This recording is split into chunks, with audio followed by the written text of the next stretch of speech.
Hello and welcome to another scene for the Living World of Darkness Changeling the Dreaming 20th Anniversary Edition, venue set in the Kingdom of Apples. Today's scene takes place at the county freehold, home of Baron Leon, exhausted lion Puka Wilder, noble of House Fiona.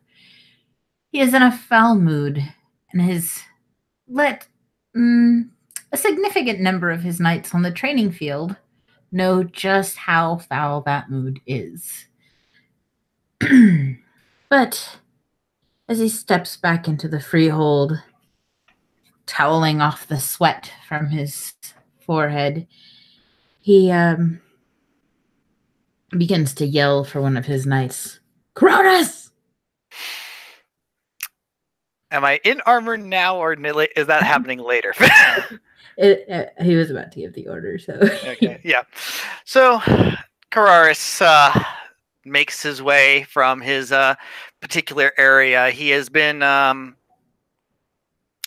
working with Anya on certain things. She's definitely tired and stuff, but he's actually trying to further her education on other matters aside from combat. But upon the call account, we'll have to get back to those lessons later. I'm being summoned. As he almost glides his way down the stairs towards Legion. And those stairs that Maxine made, no less. Yes, those ones. Before he makes his way down and bows. Your Excellency. He gives the like hand wave of not right now. I need you in armor. We have the Baroness coming today to explain to me why she felt it necessary to breach the Ashit in front of a live audience. And for the look of things, I need you to look proper knightly. Certain traditions must be upheld and appearances as to support that. I understand, he says as he bows. I guess I'll make my way to the armory. That would be where the armor is. Excellent. He makes his way to his office. Barry is waiting for you in the armory and will make sure that he finds you something that isn't ill-fitting or awkward. So, but yeah. Anyways, feel free to describe your entry, Alice. Alice is walking in, head held high for the first time in a long time. Her eyes bright, her mannerisms showing that she is well rested, that she is prepared, but there's something else. Normally before, the fire has been more of a warm light about her, but there's almost something like an inferno, dancing, dangerous, seductive, and primal. As she walks in, she's currently dressed in what would be normally her usual sugary pink sundress, but it just almost has this aura of heat radiating off like a desert in the middle of a noonday sun. And as she walks in, heels clicking, hair kept back in a ponytail with a single large ribbon holding it in place, she is striding forward towards the nearest, I guess it would be seneschal at this point, and give a proper curtsy before saying, I'm here as summoned and reporting for the Count. The seneschal looks you up, up and down, and gives a nod. Wait here. We'll send the guard to who's going to pronounce you. or announce you rather, to Leon in a moment. And Charles, finally dressed in armor, will be summoned with the task of presenting Alice to Leon. And even for, someone who doesn't wear armor on a daily basis or anything along those lines, when he moves with this armor, it's definitely, it's not perfect because, armor is supposed to be made and tailored specifically for the individual. But even then, even with the soft clink, clink, clink of him moving along, it still almost seems like he's like this stain of blood, almost like just seeping out from a fresh wound. Almost just the crimson of it, the lacquer of it just seems like so bright and fresh. And of course, it just really off puts by all the rest of the features of him, though, that marble of his skin, of his face, the ivy hair, the stained glass windows eyes, and those diamond teeth as he makes his approach. Baroness, he says as he makes his bow, if you would please follow me. Of course. Sir Cararis. And with that, he leads the way. Leon is in his office. He's behind a closed door. So it doesn't matter what he's doing right now because you can't see it. Mm-hmm. But once you arrive, what do you do? The Baroness Alice Amari of the Barony of Manhattan, Your Excellency. Thank you. Baroness, please come in. Sir Carrari, you as well. Shut the door behind you. And with that, he closes it and stands pretty much like just slightly behind at the space of the door, not like completely unobtrusive, but in that moment that as soon as he's like called to speak up, he will present himself.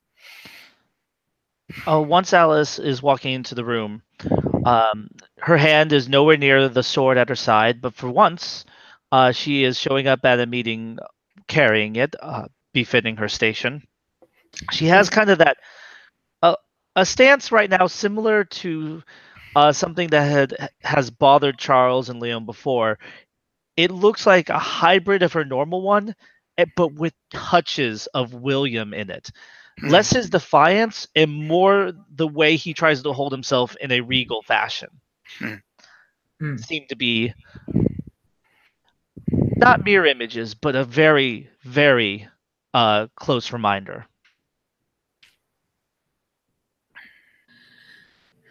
Leon stands up when she enters the room for her to do her due diligence and propriety.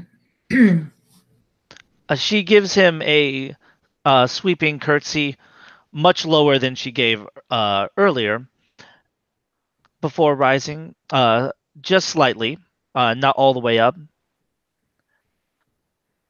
What is the term for out of game? What is the term for count? I forgot that there's a. Is it the grace? I think I've been calling him Excellency by accident, but it's but I think that's Charles playing with him a bit. But I think it is Grace. Okay. Your Grace. Miss Mari, feel free to stand. Feel free to sit, actually. Is that a sword piece tied, by the way? I would assume that it would have been required coming in. I mean, unless that's not a requirement of the county, whatever the proper protocol is. Proper protocol is, yes. So you peace tie when being diplomatic. Yeah, not to mention she sees that as just like a practicality. Doing a curtsy with a sword is really hard to keep it in the sheath sometimes. So, Baroness. She tilts her head to the side at that.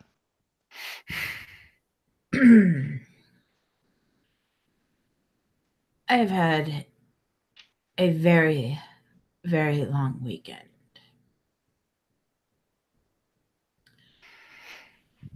Mariposa has been screaming at my face directly for the past 48 hours because someone, many someones, decided to break the escheat within her territory. Now, it's bad enough that the escheat was broken, but imagine my surprise when I learned that one of the perpetrators is none other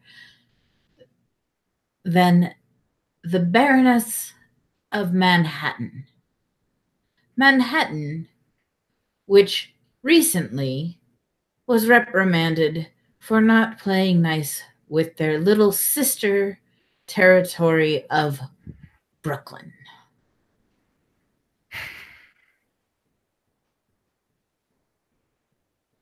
Please, please tell me what genius idea it was that led you to invoke the weird in front of an audience of tens of thousands of humans.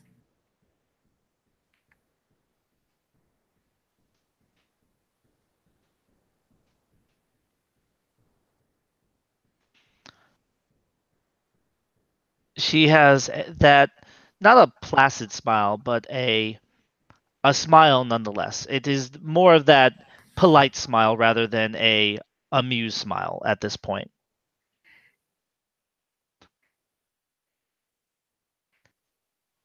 The invocation is tied with... No, that's not right. The right way to say it. It's what made possible the destruction of Nervosa.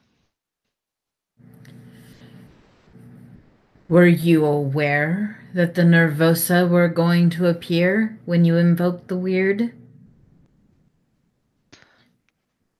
I had reason to believe that there was a strong chance of them showing up.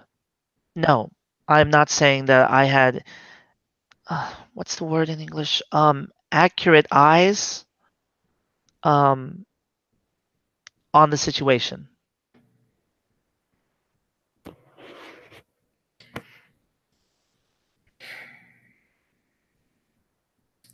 Sir Carraris. Your Excellency. Do you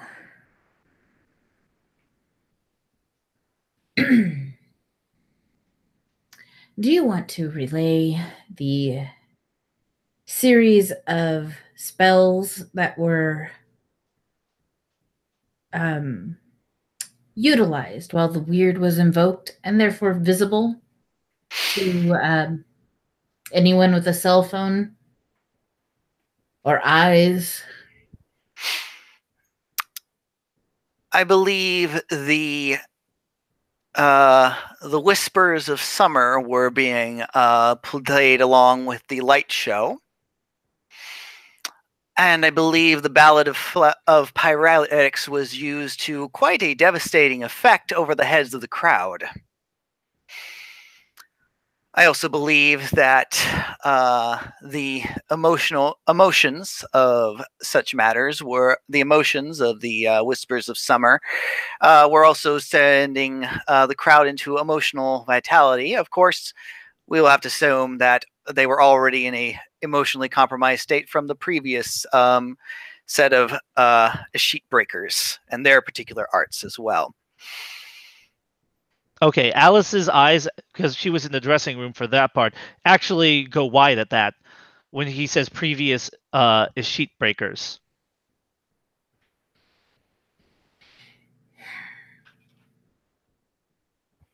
Do you people know what the right of ignorance is?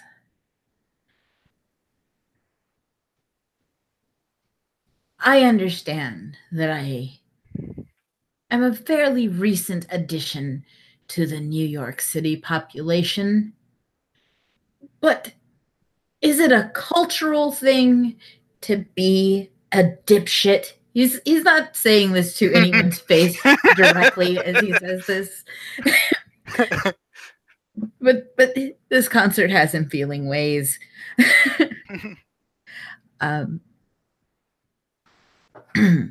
You were unaware that your opening act also evoked the weird. Alice realizes that her eyes were wide and that she was giving this away, and gives a slight nod of her head. I am very surprised by this.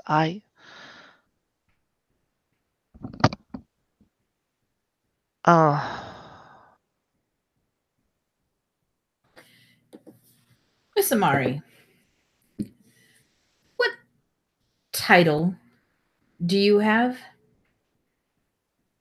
Baroness, Your Grace. And you are telling me that in this position of authority, you were ignorant to the intentions of the people you had hired to open for you.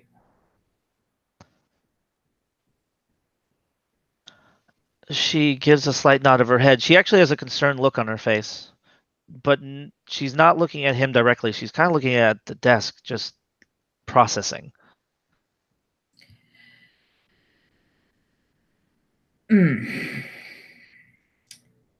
Sir Carraris, what do I say about ignorance?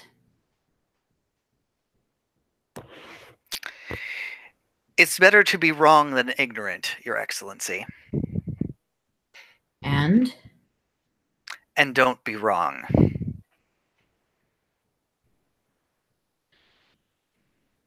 Did you properly vet this band before they opened for you?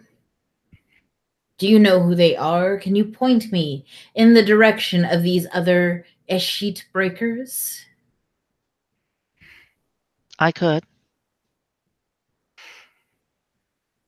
Did they, in any way, shape, or form, clue you in on their intentions?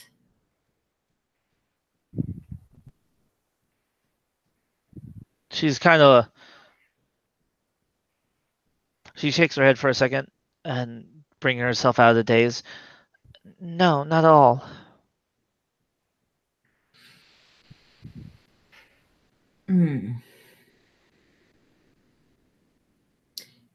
And in the time since this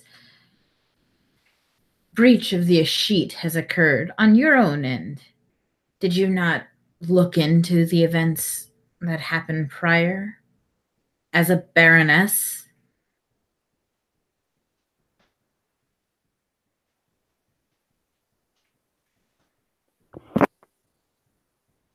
She shakes her head. I was focused more on... I thought all I had to do was account for myself in this instance. Miss Amari. Baroness Amari. We do not have the luxury of only being accountable for ourselves as one of the nobility. I am accountable for everyone within the county of New Hope. You for everyone within the county of Manhattan, or the barony of Manhattan. We are not only accountable for ourselves, but all of those who are under us. When Sir Carraris was under your husband, Sebastian was accountable for him. If you want to be accountable for only yourself, you are in the wrong position. We set an example for those underneath us.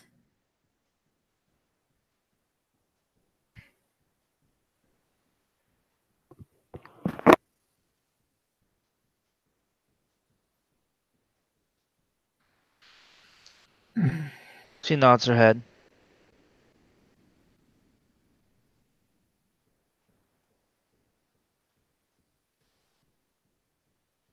Has no one instructed you on the proper roles of nobility?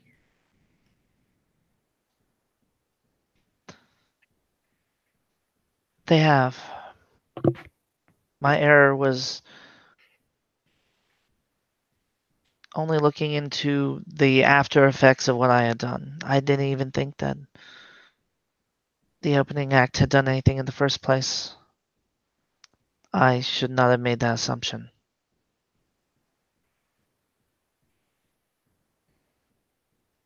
The opening act. They are responsible for themselves. Sir Carraris, is there anything else of importance that I need to be made aware of at this moment? I believe everything I've already given you was in the report. And as of this moment, I believe everything else that I had witnessed and have done my best to at least give you a list of the names of those who were witnesses to the event. I think I've already stated it pretty clearly. Did Sir Carraris' report include the information about the Nervosa? Indeed it did, Miss Amari. So you won't be needing any supplemental information? Do you have supplemental information to offer? Do you know the source of the Nervosa, the cause of the Nervosa, the position of the Nervosa now?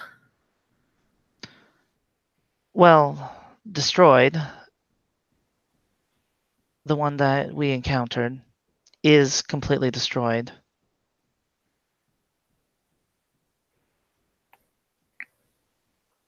If cell phones worked in the freehold, I could pull up the video to show you that I am aware of its destruction. Have you seen the videos that are circulating? I have.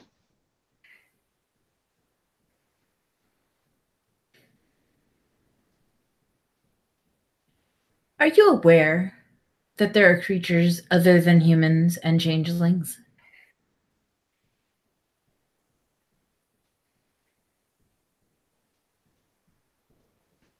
Like dragons or centaurs or something else? He puts his fingertips to his temples. No, Miss Amari. Like wizards, vampires, werewolves, or sorry, the Garou. Is that what it was? Yes, the Garou. Are they like the kitsune? He looks over at Charles with a sort of like, what the hell is she talking about kind of look. A shape-shifting fox spirit. Like a puka? Some could be mistaken for that, of course, but I don't think she's talking about the Lady Amber. No, not like the kitsune. I'm not familiar with what a werewolf is.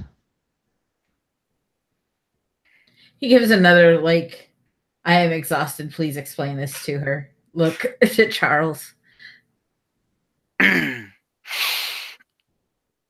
werewolf is a creature, if we're going by the very basic facts. As I will say, I'm still somewhat ignorant of a great deal of their culture. A creature that walks in the form of a man, but under the light of the full moon, changes and shifts into a beast, almost 9 feet tall, nothing but muscle and anger and wrath. I had the absolute pleasure of encountering one in such a form in the broad daylight, actually, in a secluded spot, I should mention, if anyone's worried about any potential breaches here or there. Still, being in such close confines with a monster that could easily have ripped apart the van, and myself along with it, leads it to believe that anything that would garner their attention, and especially that which they consider to be suspect might lead to one having their heads ripped off at best. Yes, that. Some of these creatures we have tenuous understandings with. Do not drag attention to ourselves, don't drag attention to each other. Don't drag attention to the fact that magic is a thing to mortals. Because sometimes within mortals are assholes. People who would ought to make our lives difficult, dissect us, try and figure out what makes us tick. Are you following along, Baroness Amari? She nods, though she seems pretty confused about this werewolf thing still.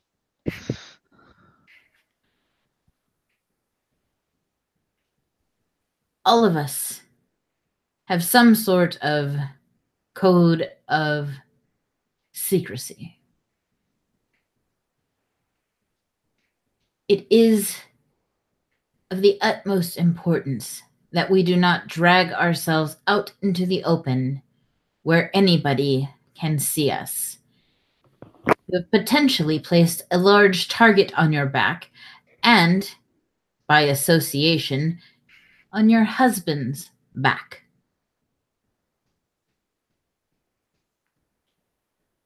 Cover up as it may with the tabloids, those who know what to look for can find it. This is why when the other breaches of the Ashit occurred, I took a less lenient stance than my counterpart at the time.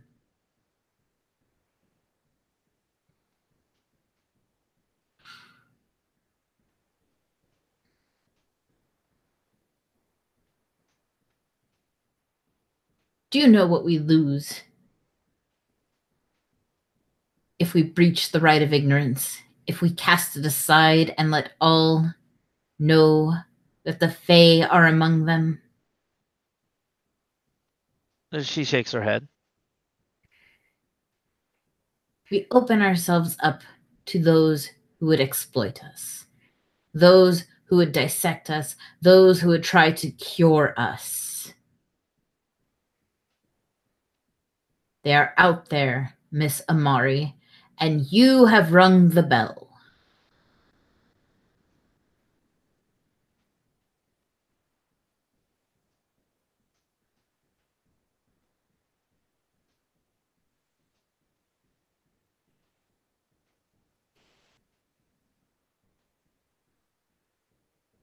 How are you going to fix this? How are you going to put the air back in this popped balloon of yours?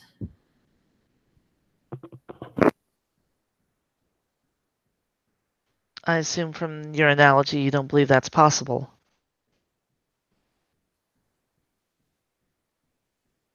I know what my analogy meant. Kararis, did you understand my analogy? I believe I did, Your Excellency. Well then, it seems we all understand what I meant when I said put the air back in the popped balloon. The question is, how are you going to do it?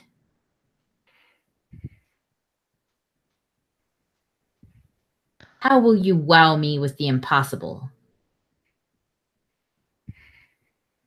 Because I can't very well punish a knight and a commoner for breaking the right of ignorance and then turn a blind eye when the Baroness of Manhattan does the same in front of a large, captivated audience.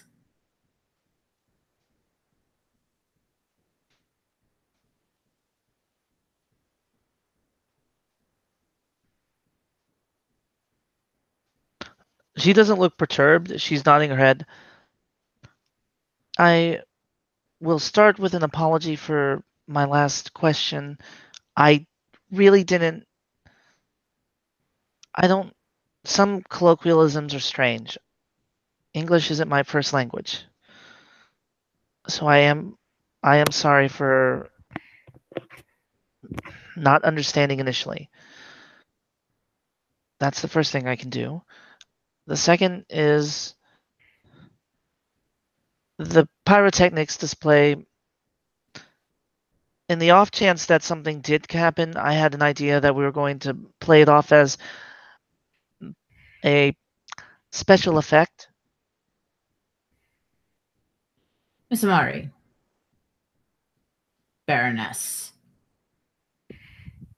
can you tell the difference between a cantrip and sleight of hand?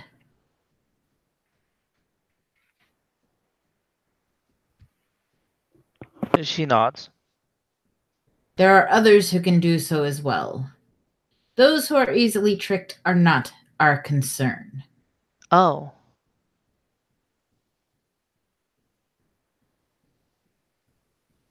It is the ones who know what to look for. They are the ones who I am now concerned about about them roaming through my territory, Miss Amari. Because I am accountable for you as your count.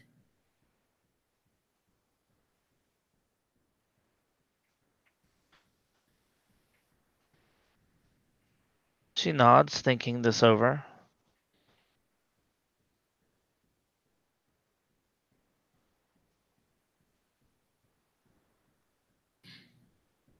You were recently married, so I'm going to presume that you are an adult.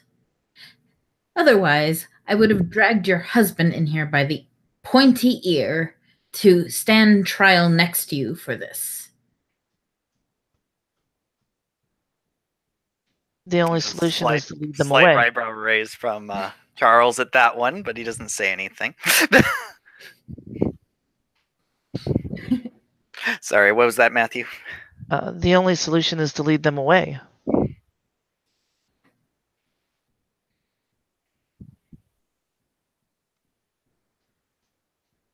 How do we lead them away? What bait are we going to dangle in front of them, Miss Amari? The bait they were after in the first place, if they saw the performance, it would be me.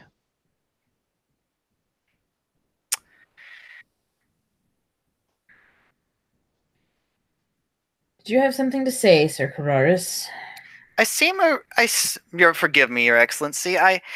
It's just, I feel like this, I've heard this conversation before. Please share.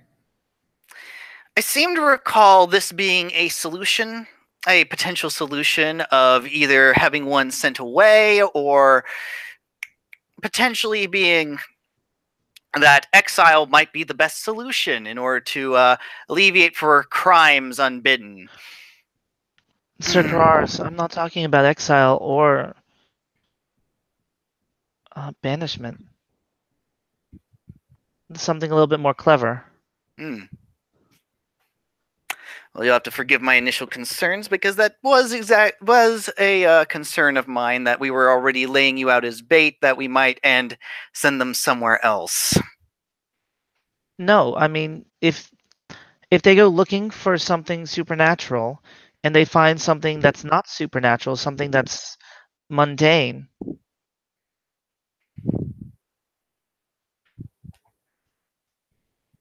then they're going to have to question what they really saw or how it came about. To do the impossible, you have to do the impossible. That sounds a lot better in Japanese. Mm.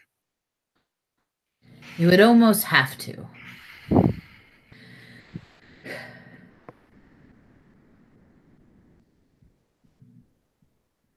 He just sort of like rubs his temples and then pinches the bridge of his nose.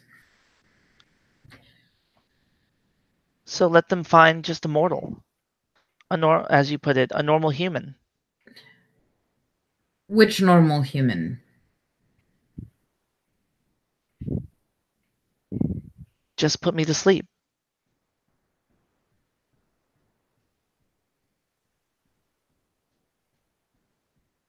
Stares at you for a moment. Are you suggesting we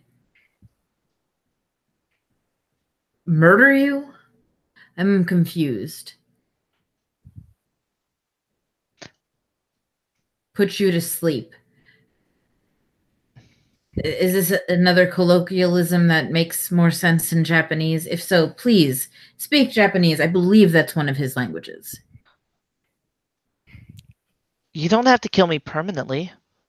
Just temporarily. Just the chimerical side.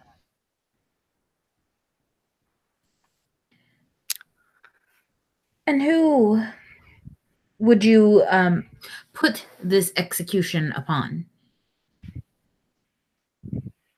Please be aware that killing one of our own attracts banality. I'm aware. So who deserves this punishment? The one who committed the crime in the first place. Me.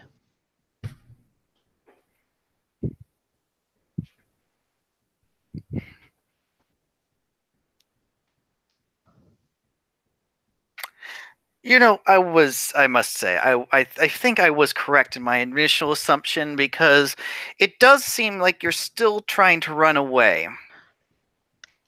No, I mean, it would be temporary. I would come back, right? There's just a smile.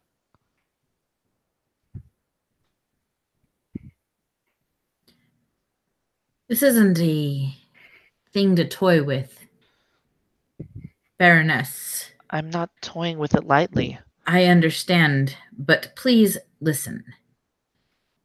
In my short time here, we have seen an extraordinary amount of death. Immediately prior to my arrival here, there was an extraordinary amount of death. And these people do not get to just come back. Do you understand what I'm saying? It is an insult to those who have lost, truly lost, people they have cared for, to treat death as something cavalier.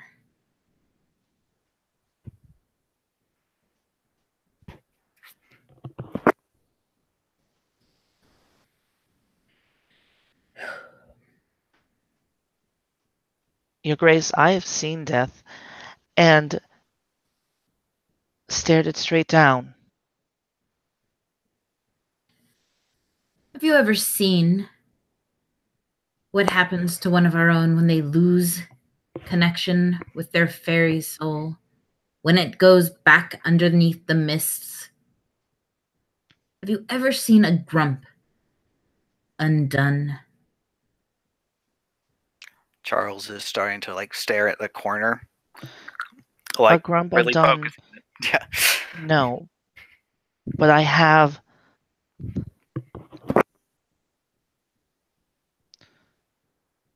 I have seen the consequences of what happens. Yes.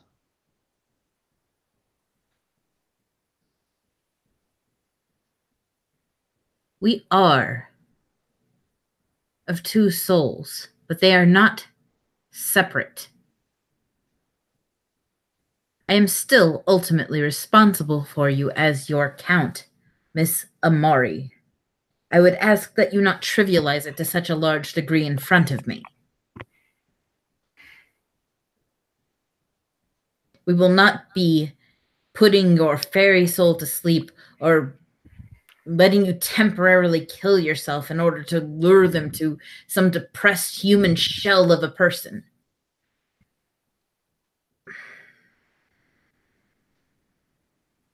You have placed me in an impossible predicament.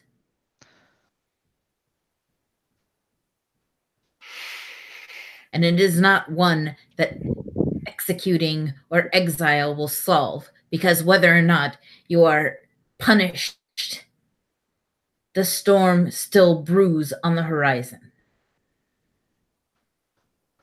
They know our people are here in the city now.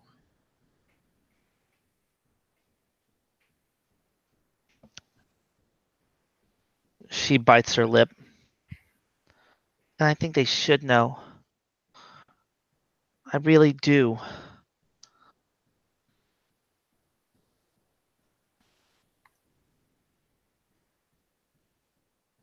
I didn't realize there were other forces out there, but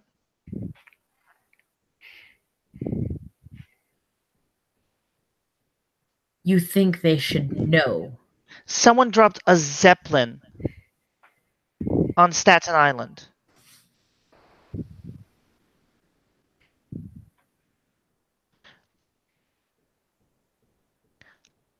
We're being trampled on by something. I heard about this giant aqua bear thing.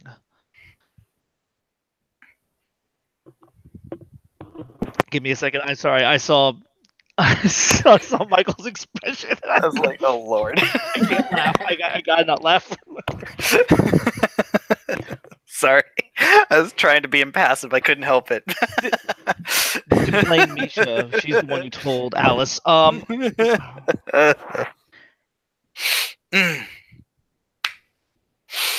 That there are things. Sorry, give me 1 second. I'm just... Okay. That there are things that have stepped on us, whether they know we're here or not.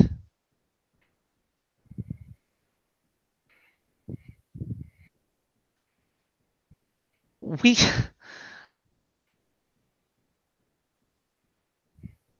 should have some sort of, I don't know, not warning, but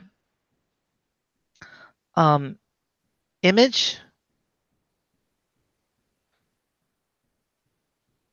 some, not diplomacy, but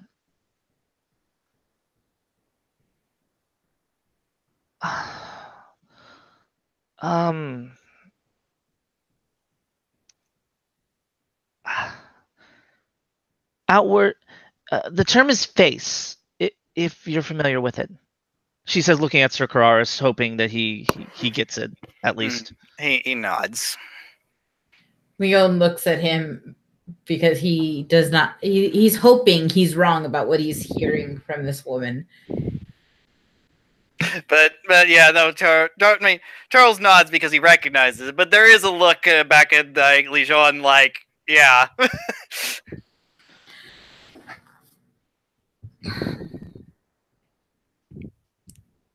The best that these creepy stained glass window eyes can emote.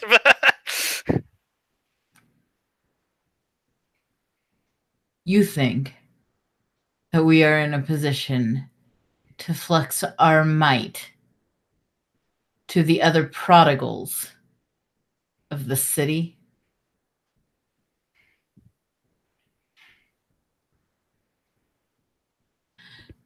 Kararis, you said you got to see one of the Garou in their hairy form. That is correct, Your Excellency. How do you think you'd do in a one-on-one combat situation with them? I'd probably get one word in. Probably enough. But I don't think so.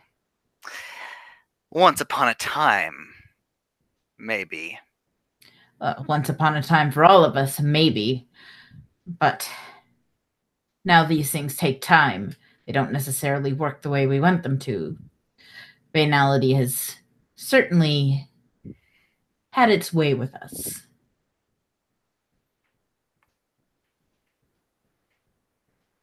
How many? How many before you think you would have stand a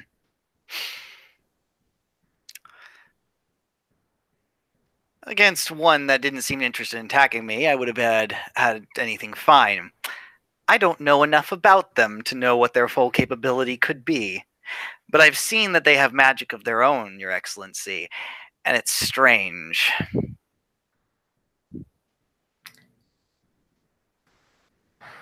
You said 9 feet tall? Nothing but wings and claws. Garu particularly, like, was this an exceptional individual? Charles thinks for a moment and he goes, slightly above average for a woman in her early to mid 20s. So, this is an example of somebody who doesn't necessarily want to rip our faces off. A friendly, but I guarantee you not all of them are. How do you think you would fare, Baroness, against a 9-foot tall monster made of muscle and teeth and claws? He says this, and as he says teeth, he says it very toothily, and claws, he flexes his very strong fingers.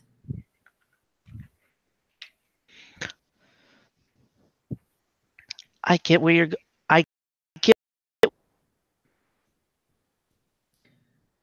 Your confidence speaks volumes. But I understand that not everyone would be able to do the same.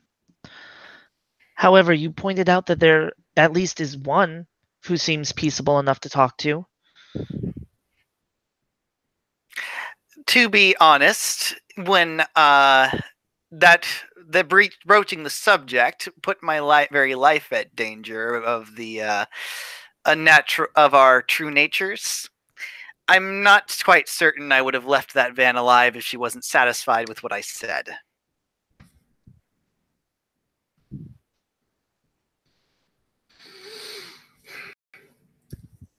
So even the friendly ones aren't exactly trusting.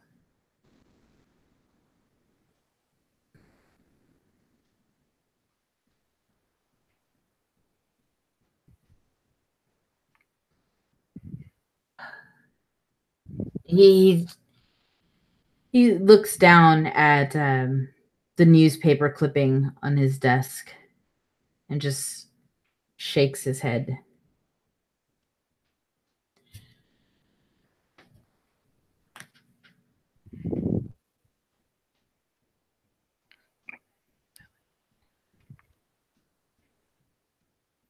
What is a proper punishment for somebody who does not even understand why the right of ignorance is so important? Just because you feel that we should show our force,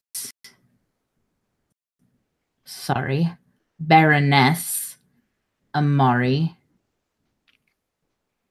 and I am responsible for you and them. We will not be making a show of force to other prodigals in this city. And I want this to be perfectly clear to you. This is not some jovial mislead typical of my kith. Do you understand me? Clearly.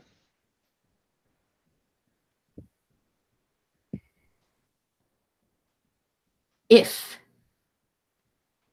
I see anything that even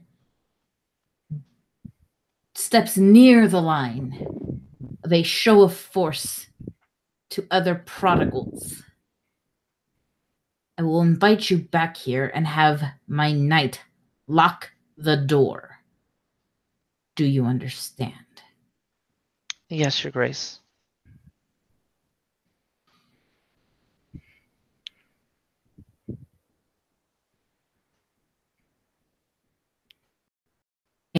Game works against you and is going to work against all of us. I expect better of you, Baroness of Manhattan.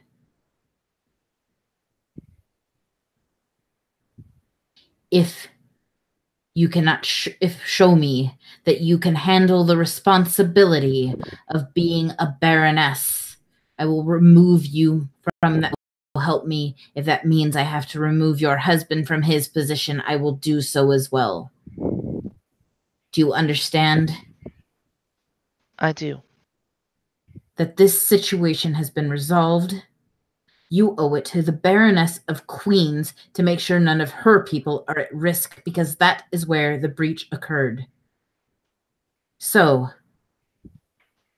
make accommodations for temporary lodging within Queens, and until the situation has calmed down, I expect to see you there reporting and training with Mariposa's people. You may sleep in Manhattan, but your days belong to Queens. Do you understand? Yes, Your Grace. And if I hear one word of complaint from Mari again about your expose, I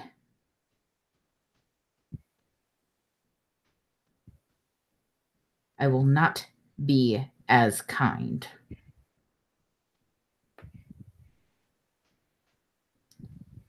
You are dismissed, Baroness.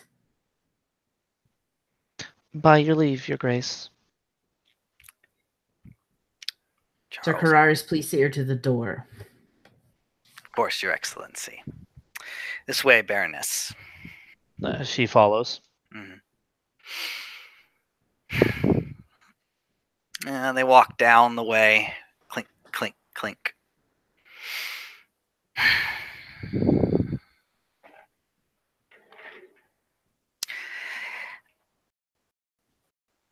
Take this the wrong way. She nods at that. And the solutions, when your solutions come to what you believe to be a cost only to yourself, but don't have repercussions greater than you understand. Think that your life doesn't have a value to those around you, or have at least some meaning or connections to them. That's what concerns me. So when you're with Mariposa, I think you should reconsider.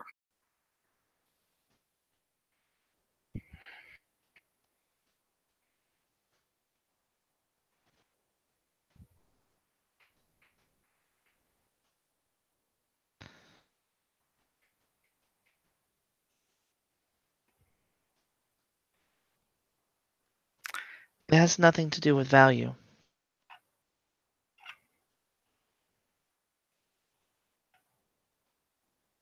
Sir Carraris, you better than anyone else know that I value life, regardless of the person, the individual, higher than anything else.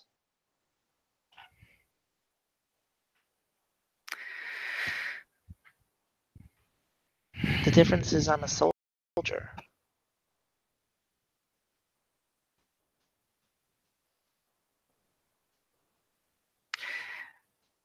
I've seen soldiers, Samari. I've seen soldiers willing to throw their lives away.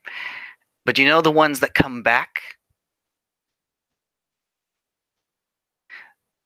They're the ones who want to live. And feel that there are things worth living for to come back to.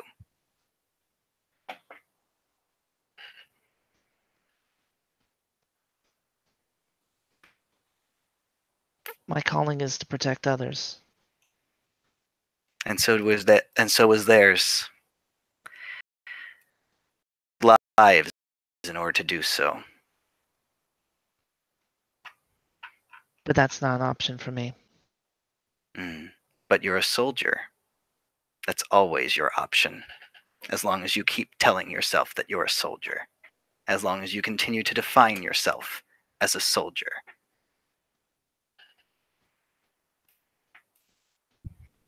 Sir Kararis, you heard the count.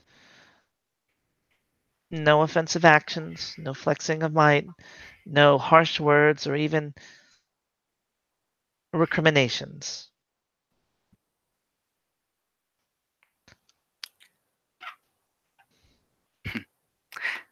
Sounds like you're going to learn how not to be a soldier.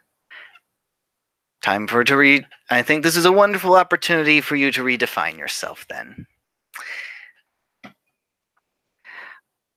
Oh, could you do me a favor? He says as he held out he actually reaches into a pocket and pulls out something. Bundle of cinnamon. It's a bundle of cinnamon sticks. There's someone by a waterfall I think you should meet. Please. May I inquire to this person's name? Yeah. Her name.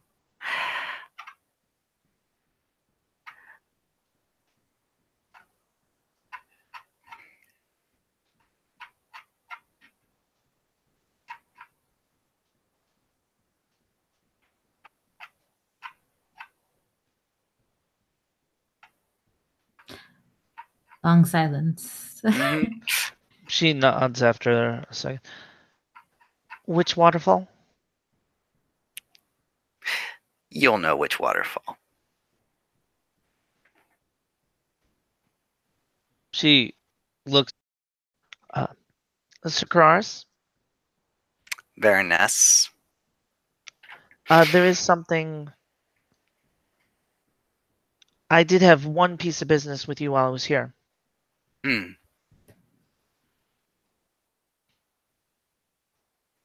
I was entrusted something a while back. But since I'm going to be in Queens, I'm not going to be able to keep an eye on it. I had a feeling that there, one way or another, someone was going to need to keep an eye on it for me. He raises an eyebrow. It's in the car outside. He makes his. He follows her out. She reaches into the car, pulls out a jar. It's filled with these pickles in a very interesting colored liquid.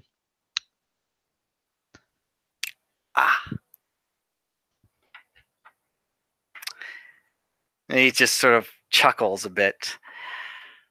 Oh, she loved these things. They turn out to actually taste good. I don't know why. I don't know how.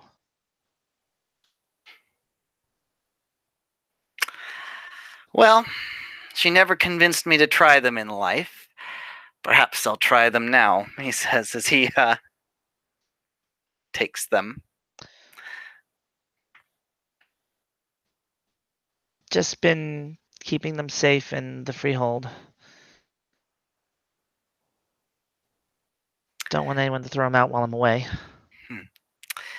I'll make sure they're kept quite pristine.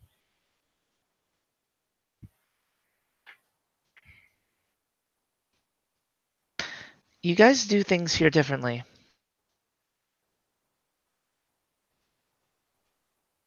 He just sort of blinks slowly.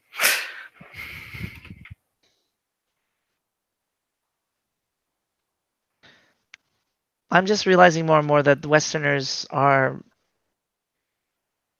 different.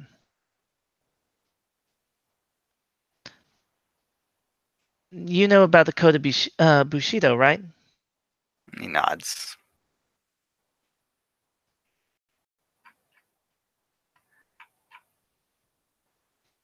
So you see yourself as samurai. Well, that's what magical girls are, just the female version. That We one also get he tweets. that one he just keeps him passive, but he's just like, what the fuck is a magical girl in his brain?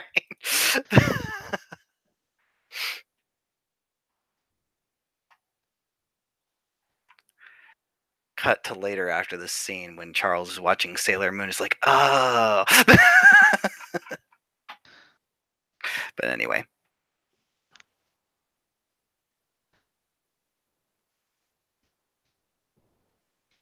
There's going to be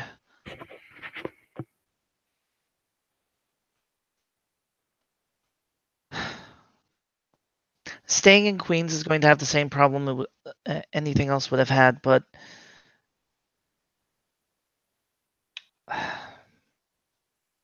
can't believe I'm saying this. Do you know anyone who happens to have friends in the media, newspapers, journals? Because it's going to look extremely suspicious when I'm spending all my time in Queens and not going to rehearsals. So we're going to have to come up with an excuse, and the tabloids are always the best way to make an excuse happen. Doesn't matter if it's true or not. All that matters is it's out there, you know?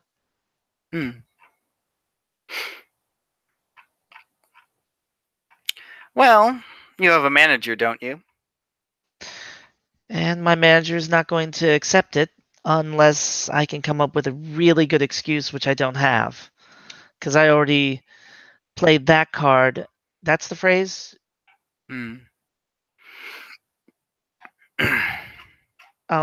Leading up to the concert. Well, first I'd try putting that your instincts to the success of the concert proved to be quite successful, as far as I can tell, at least among the media folks. Perhaps you should trust your instincts a little more. Otherwise, I will take a look into some things, perhaps. After all, I was probably going to have to be looking for such individuals anyway.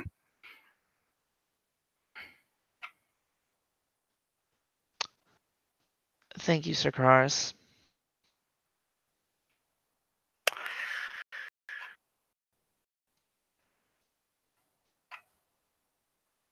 Good day, Baroness, he says as he takes the coolicles with him. And she will leave. Shakes his head. Oh.